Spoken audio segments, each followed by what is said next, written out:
Hey everyone, welcome to this morning's episode of What's the Deal with Adam and Neil. I'm Adam. And I am Neil. That's right.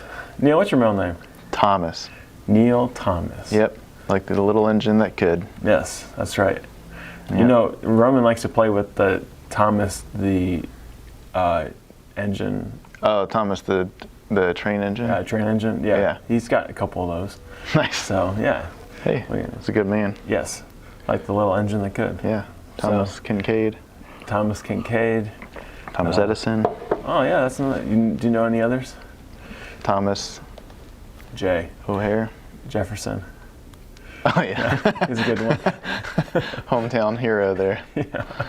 What's your middle name? Hold on, let me guess. Adam Schwenk. Adam. What does it start with? What letter? Do you want my real middle name or the one that I tell people?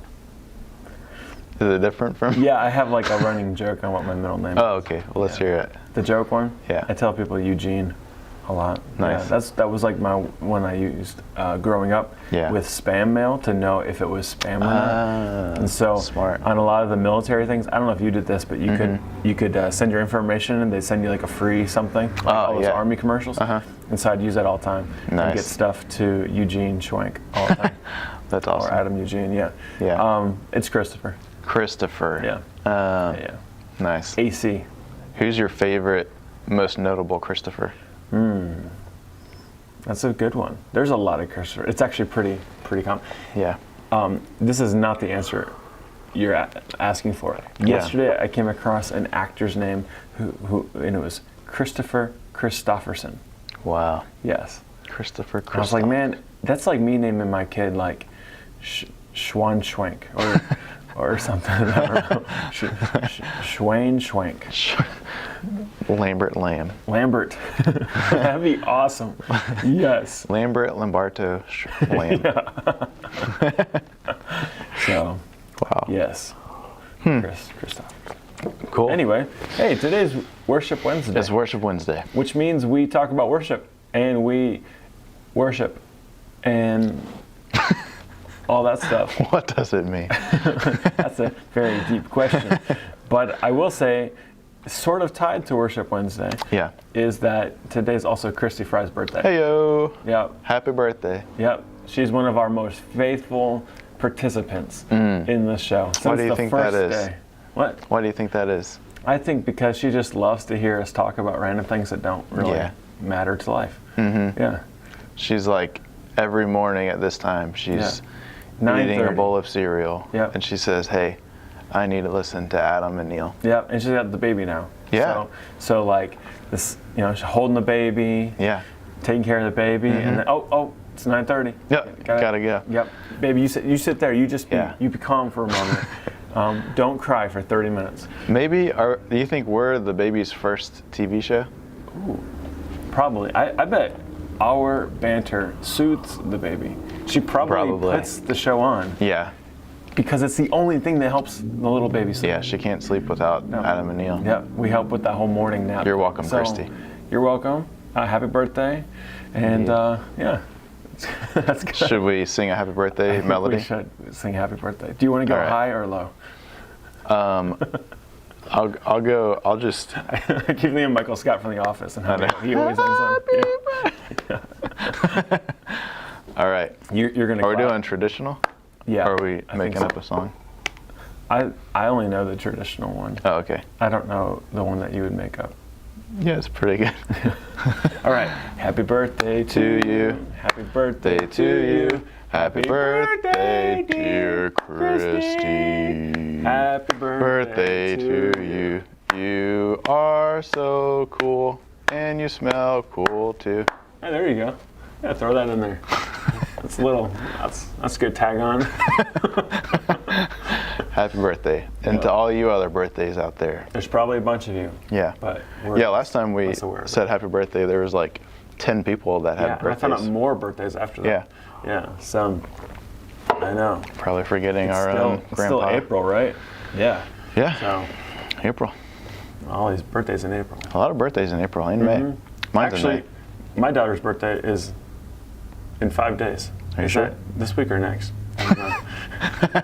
Today is Worship Wednesday. It's Wednesday, so it's tough for me to remember. Sunday? Is that 5 days from now? No, I think maybe Monday. Oh, okay. Yeah. Oh, that would be 5 days. Yeah. Yeah. Okay. So the whole Wednesday thing, when I'm thinking, like, do you say next week or the following week? Right. You know, something. We're like, well, are you talking about next week? Yeah. I feel like once you hit Wednesday evening, you start to look toward the weekend. Mm-hmm. You do if you're WVU and it's party time.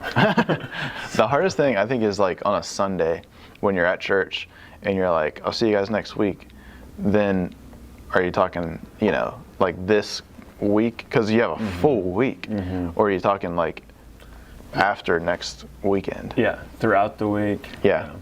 That's always a tough one. The goodbye on a Sunday morning is always tricky. Yeah, it is. There's finesse to it. Yeah. So you gotta have a good send off without being too cliche, but also not being too creative and causing everybody to ponder what you just said. That's true. Yeah.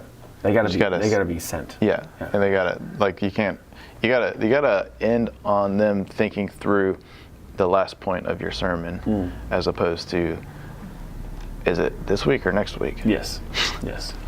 So here we are. Worship Wednesday. Yep.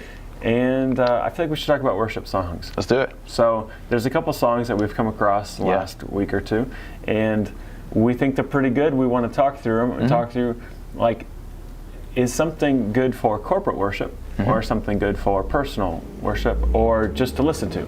Because we feel like sometimes there are things that are great to listen to just as music, and there's things that are great to sing to maybe personally, and then a third category, most broad, would be singing them at church. Like, what works well? Yeah. We have a handful of songs to use on a Sunday morning, and there's thousands out there to pick from. Yeah. So that's true. Let's spontaneously talk through this. Okay. I'll start with an example. All right. So this could be an unpopular example. Even better. Or an unpopular opinion. Yeah. But so the song "Ain't No Grave." It's an awesome song.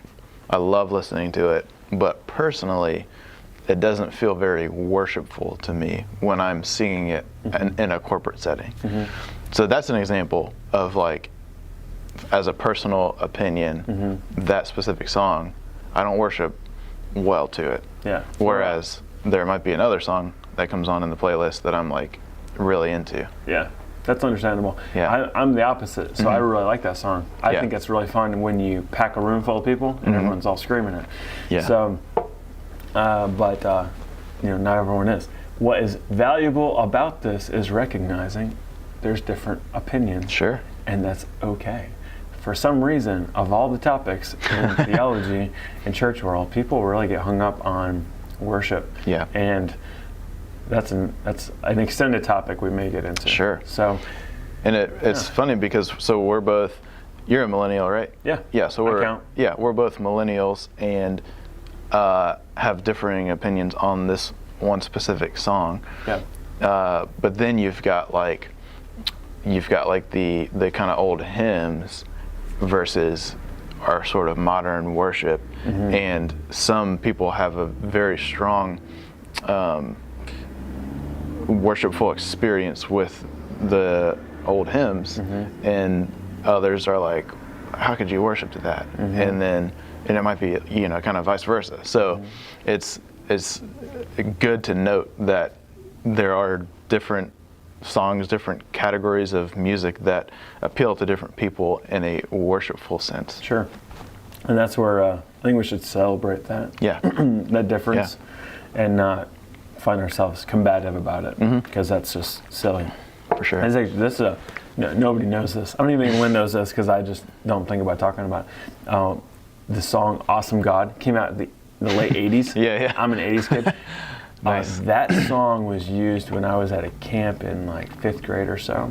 When I kind of, I don't want to say I rededicated my life because I was only 10 or 11. So like there wasn't much wandering. Yeah. Not much potential to prodigal.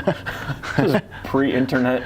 Nice. Like life from 1 to 10 was pretty much the same in the 90s. But anyway, that God used that song along with a few others to really like grip my attention. Sure. So now when I hear, I'm still remembering being in West Virginia in this little chapel at this camp, and it's a sweet memory tied to it. Now I don't listen to it over and over again the way it was played back in the day.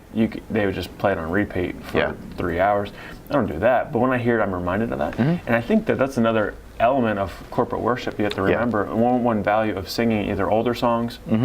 Well, yeah, it wouldn't be newer. So singing old throwbacks, whether the throwback is 10 years or 100 years, whatever it might be. Like people, we have all, God has used music to grip our hearts at different times in different ways.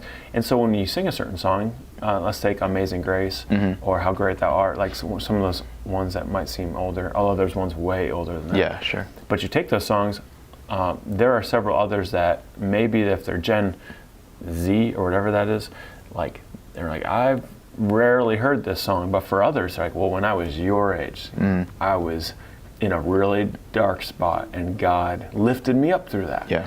And so, rather than be like, well, that song is old, and you're just old too. Like, that's not the response. Right. There should be a celebration of how God uses all sorts of stuff. Sure. Which leads me into my favorite up-and-coming worship artist, Kanye West. Kanye. Yeah. I really want him to win like a Dove Award, because I think that would just like blow everyone's mind on like what are our standards again, and like what do we do, because that also gets into great ethics about CCM and a whole other thing that I don't want to talk bad about. But his stuff has been really cool, so I enjoy listening to that personally. Yeah. But I think that would be not the best album for us at our church, particularly at Legacy. Right. Maddie's primary strength, to my knowledge, is not rap. So you never know. Maybe he is though. Like we were just chatting about that yesterday. I was like, man, I'll be on stage too and stuff like that. So we were talking about some silly things, but yeah, maybe he can bust out like an inner like approach to that. Yeah. But to my knowledge, that's not really his jam. It's not his thing. Nor is it really something that our church is most familiar with. Sure. But I think there's an appreciation for it, hence why I even played a clip back in, it must have been January. And I think that like good worship from the heart is honoring to the Lord. Yeah. And the body of Christ and those walking by the Spirit see that. They can join in with that, even if it's not their favorite. Like a good rendition, a God-honoring rendition, a pure rendition of Jesus Loves You. Yeah. Or Jesus Loves Me. Is it Jesus Loves Me? Yeah. That could like be very powerful. Yeah. So true. Just a couple observations I've had on the outside of this worship realm. I'm not a worship major. Yeah.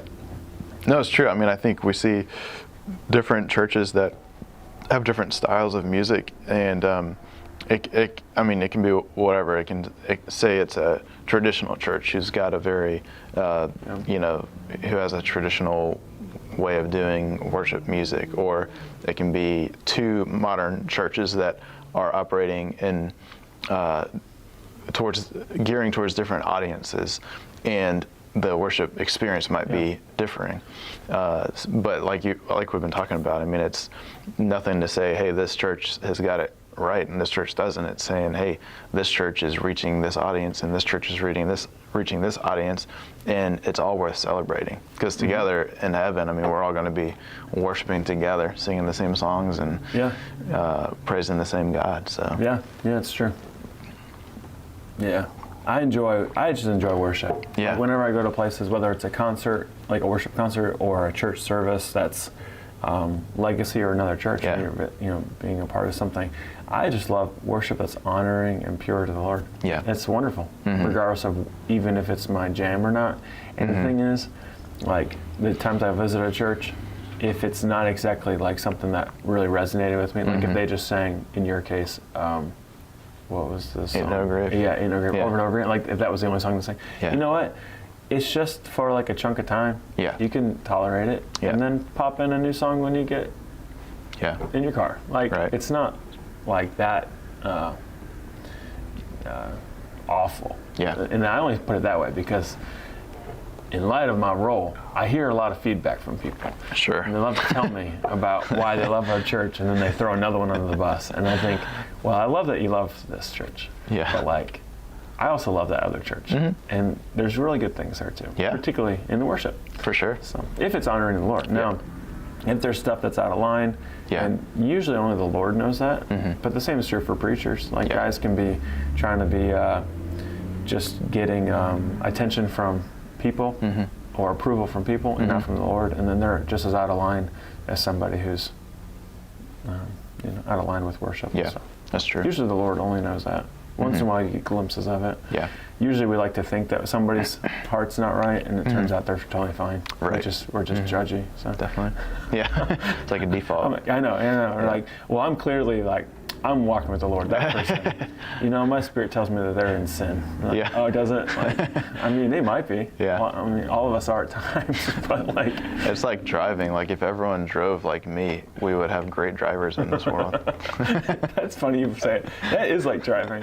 It's like, because you're always like, when you're driving, like, oh, why is that person doing this? Why is that person doing that? Like, it's easy to think so poorly about them. Yeah. But then if you like, I don't know, cross the line or accidentally cut somebody off, you're like, oh, that was just a mistake. You're like, you know what? Everyone else has those too. Right. You just happen to be the recipient of those. Yeah. I think we should go to the model that they use in pretty much every other country, and that's like when you're getting over, you just honk and come over. Like you don't, like your horn is a tool to use for driving as opposed to a response mechanism. That's a good insight. Yeah. I've noticed that too. It's like here you have this tool right there on the steering wheel, and it goes unused all the time unless you're angry. Yeah. Why not use it or excited? Inform people. Hi. Or at drive-in church and trying to say amen.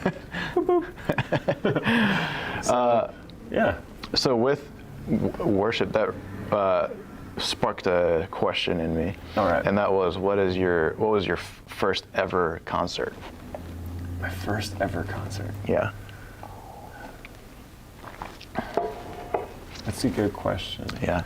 Because I don't fully remember. I don't remember the timeline. So it's either a toss-up between a third day concert before anybody knew who they were. Yeah. And so it was like they were still in that category where you could get them to come to a concert for $500. Yeah, right. And so they came and they did a concert back home, and our youth group went to it and stuff. Nice. And like nobody knew who these guys were. They just had one album. They had just released this one called Conspiracy No. 5. I still remember this song because it had just come out. And I think it was releasing during this tour they were doing. And so, and this was back when CDs was the way you listened to music, right? But so after that they picked up and they got really popular. Yeah. And then they did some of those songs that are known as either worship songs or others. So that was one. But around the same time, like if it wasn't then, it was either right before or right after. I went to one of those summer fest concerts where they bring a bunch like King's Fest or something. Yeah. And so there's one of those up in New York. So maybe this happened right before we moved to West Virginia, because I don't know why we would have gone back for that. And they had a whole mix, and I still remember hearing the Newsboys sing Breakfast and to reference Captain Crunch and stuff, and I thought it was hilarious. Like I was like, I don't know who these guys are, but I love these guys. This is so funny. And then I also heard Carmen. I don't know if you remember him. In hindsight, I can't even fathom that I was at that kind of a concert, or that he was as popular as he was. Sure. And I still remember some of the stuff, and it was really weird because like Newsboys was like poppy and more my style of like what I would want to listen to. The other one felt like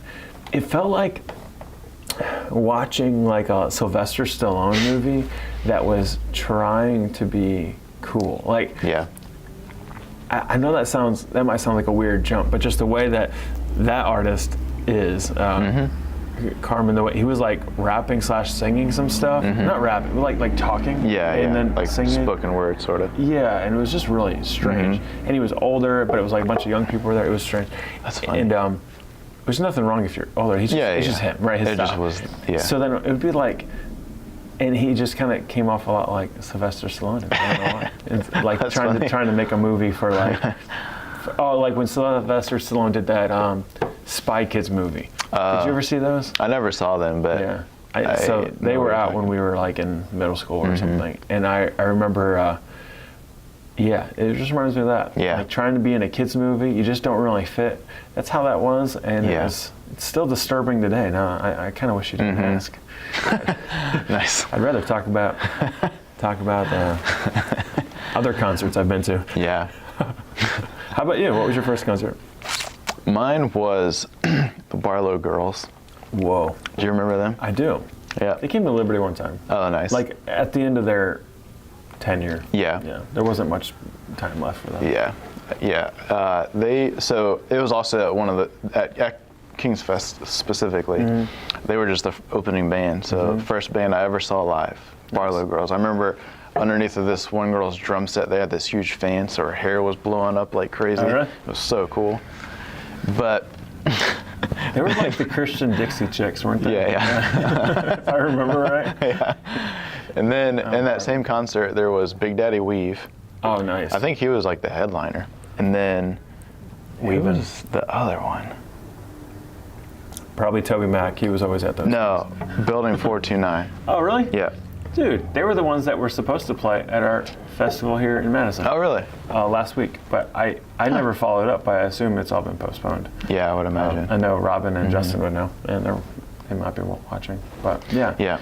So, Building 429. Cool. Yep. So it was Barlow Girls, Building 429, and then Big Daddy Weave. Nice. Sealed the deal. Taking it home. Yep. That's funny.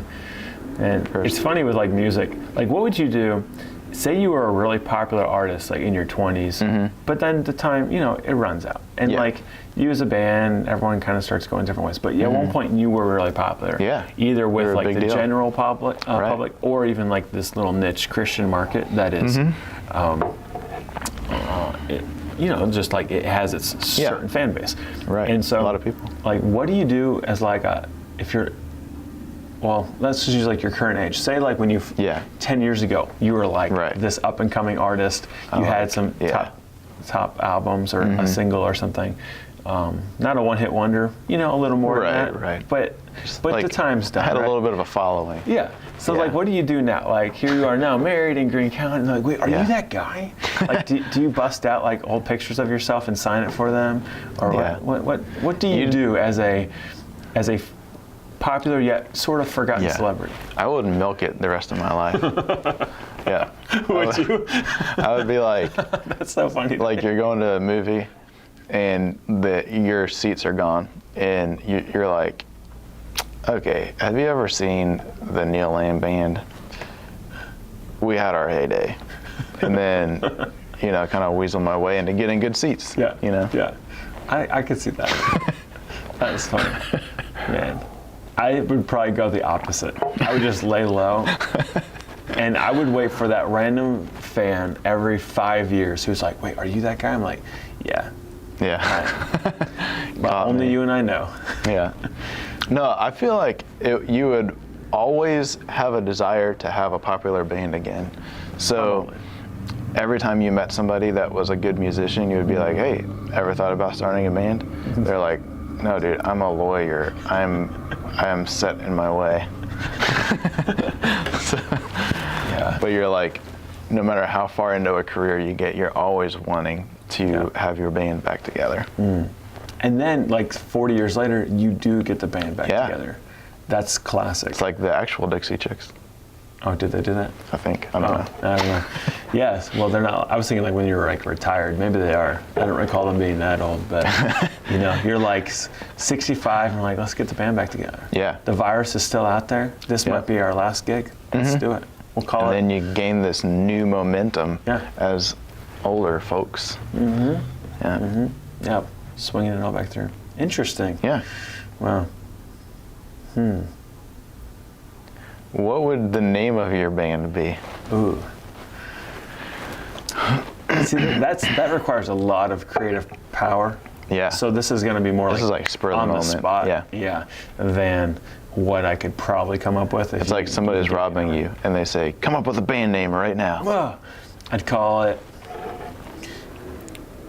I'm trying to think something with You've got 10 seconds. Something with AC in it. So like AC and then like something like super country sounding. So like AC and the biscuits. No, like the rabble rousers or something. Rabble rousers. Nice. Yeah.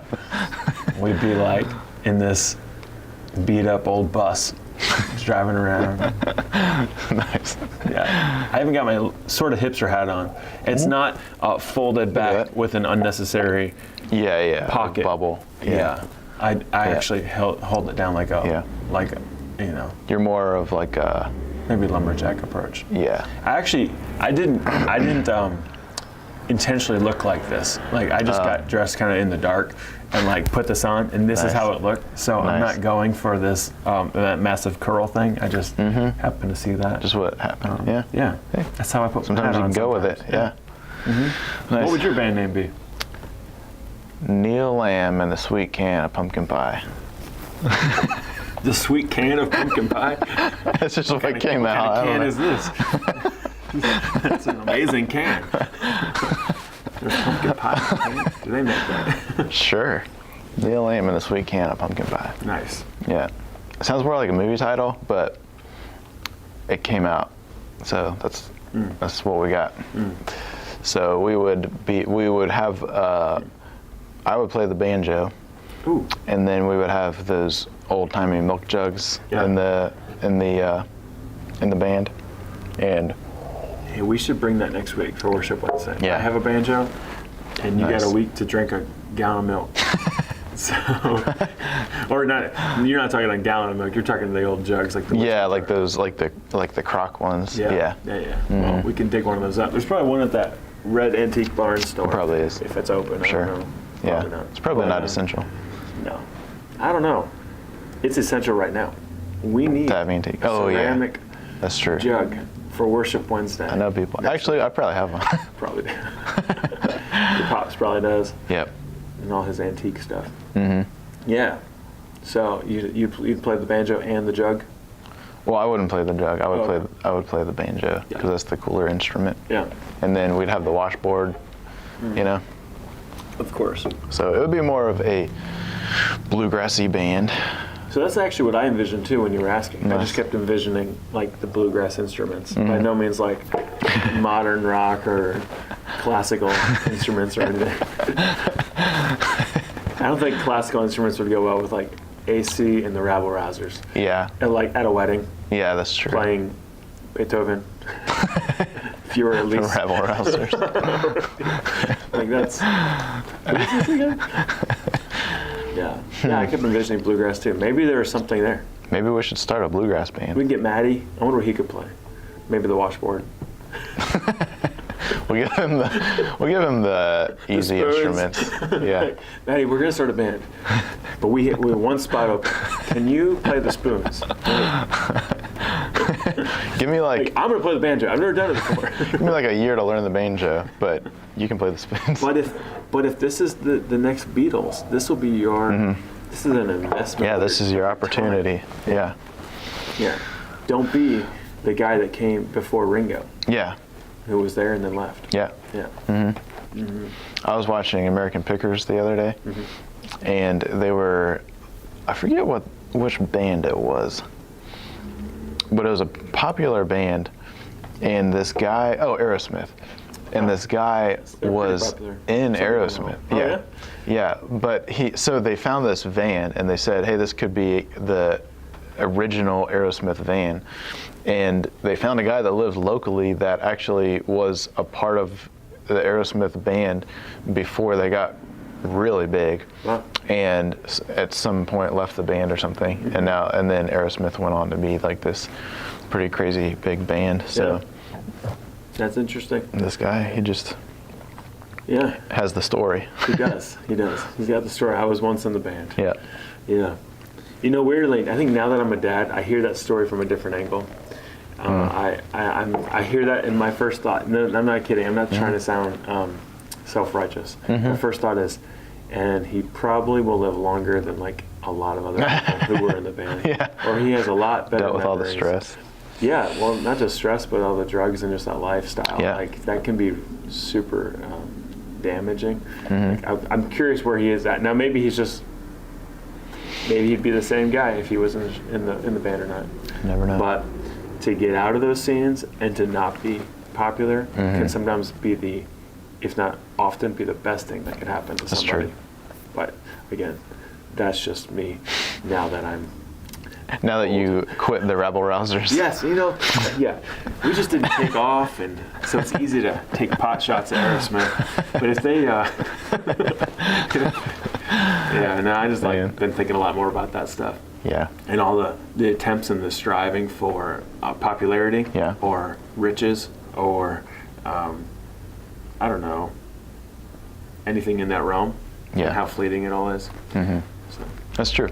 But that's true. I've been personally chewing on that one for a while. So yeah. When you brought up Aerosmith, I was reading a little bit on their biography when that got started. Just about a month ago. Oh, nice. So yeah, just kind of out of curiosity. So when I don't remember that part. Yeah. I was just reading on them once. Yeah. Stephen, what's his name? Stephen something.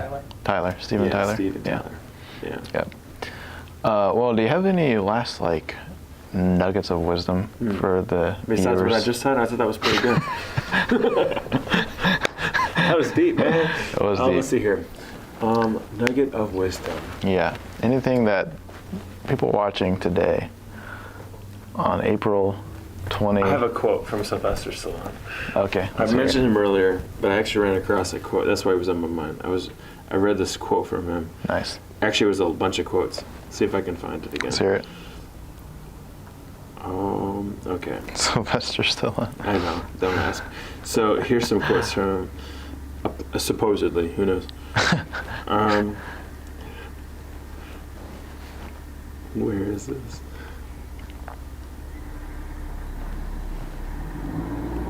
That was a lot of these are the same. They're all they're very Rocky-esque. Just keep pressing on. It's boom. Yeah. But this one I read, I thought, oh, that's classic. Yeah. Have you ever stood at the top of the stairs in Philadelphia? She literally ran, they walked up or ran up. I don't know what they did. Yeah. They stood at the top and then did the whole. Yeah.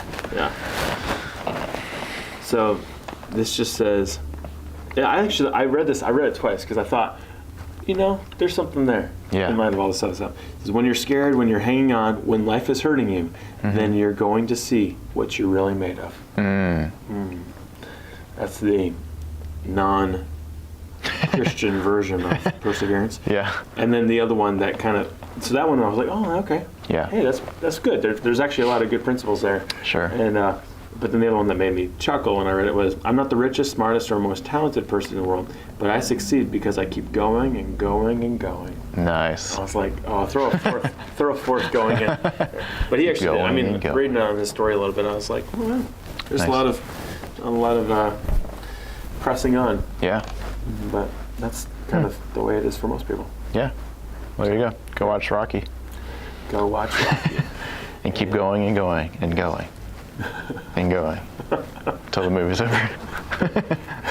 Fun fact with that, this is what I was reading on. I was curious, if he wrote that and stuff. He wrote the thing, and he was the actor in it. I thought maybe he was just the actor, but he actually wrote the script to Rocky. Good job there. Holy cow, Sylvester. man! What? Yeah, turns all out of them, he's or just a bunch of them. I don't know if all of them, but he's been a contributing writer. I actually want to say all of them, and then some of them he directed too. Interesting. It's never would have guessed that. Yeah. Just thought he was a amazing actor. Yes. I actually think he's okay. It's not bad. Yeah. Hey, we'll save that for another day. Yeah. Maybe we'll talk through certain actors and actresses that are good at their craft. Yeah. And maybe not. Like the National Treasure guy. Like Nick Cage. Well, he has won an Academy Award, so, and I haven't, so he's better than me. True. No, I'm saying, hey, we'll talk through good actors like that. Yeah. I actually think we could, and I think you could actually talk about how he actually is a really good actor with a certain criteria. True. Maybe not to the popular viewer who just appreciates something else. Yeah. But with a certain line of standards, you can actually see these guys hitting their marks pretty good. Yeah. It's like the actors in Bad Boys. Will Smith? All right. We should probably end this before we get sued by somebody. Not really sued, but just muted by Facebook for saying actors' names. Yes, I know. They have a weird standard of censorship right now, so we can't mention people. I'm surprised they didn't mute us for singing Happy Birthday. I know. It's probably because we were slightly off key. So it didn't register with the live feed that they use to like check sound. True. Yeah. Well, thanks for joining us. Thanks, guys. We will see you all tomorrow. Indeed. Yes. Adios.